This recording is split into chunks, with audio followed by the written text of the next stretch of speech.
Hey guys, what's up? It's Nick from Rhythm Fly Fishing. How's it going? All right, today we want to look at the Echo Fly Fishing River Glass Fiberglass fly rod. So Echo Fly Fishing, they actually have two different fiberglass options.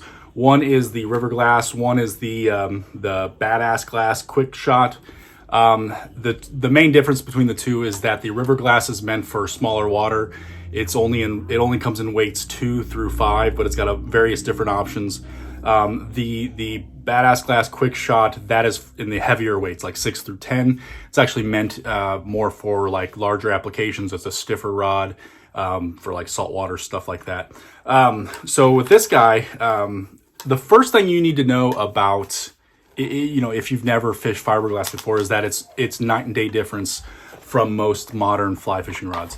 So most modern rods, the graphites, the carbon fibers, the trend seems to be towards stiffer rods so that you can have higher performance, longer casts, really getting way out there, 75-foot, 80-foot casts. Now, fiberglass is way different. Matter of fact, the first time you fish it, you will probably have a very different reaction because it's so flexible. The reason people get fiberglass is because, it can actually be a lot of fun once you get used to it, but just word of warning, it's way different than what you're probably used to if you have one of the more modern fly fishing rods.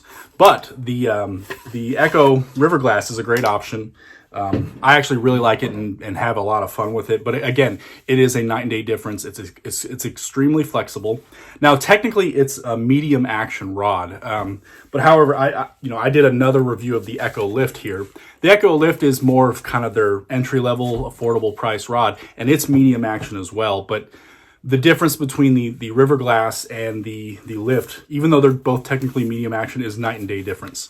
In fact, Echo produces this nice diagram of power, basically a matrix of power and action for all their rods.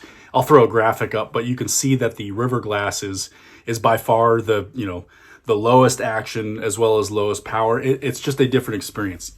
When you buy a fiberglass rod, it's not about trying to get the specs, for the longest cast. That's not why you buy it.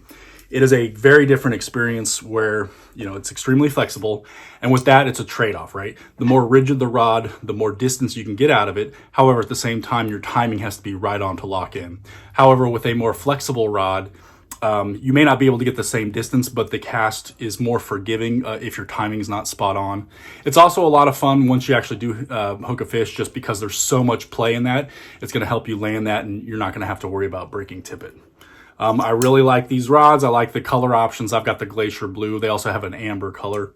But it's a very cool option. They've got the half Wells grip that's also tapered down a little bit more here at the end from a normal Wells grip that makes it really comfortable as far as, gripping in different hand positions. They've got the aluminum down locking reel seat, which is nice. Seems to be either mid to or high grade cork. So yeah, I really like this rod. I would definitely suggest it. But again, just because it says medium action, it's not a normal medium action the way you would see on like the Echo Lift. It is very flexible. It is a completely different experience that, quite frankly, is a lot of fun, but it's going to be very different from what you're used to if you've got some sort of, more modern graphite or carbon fiber rod. Anyway, if you want to check out the full review, we will have the link below. Go over to rhythmflyfishing.com. Also, if you want to just go ahead and check the price, there will be a link in the description as well to go ahead and check the price. So, all right, thanks guys. Talk to you later.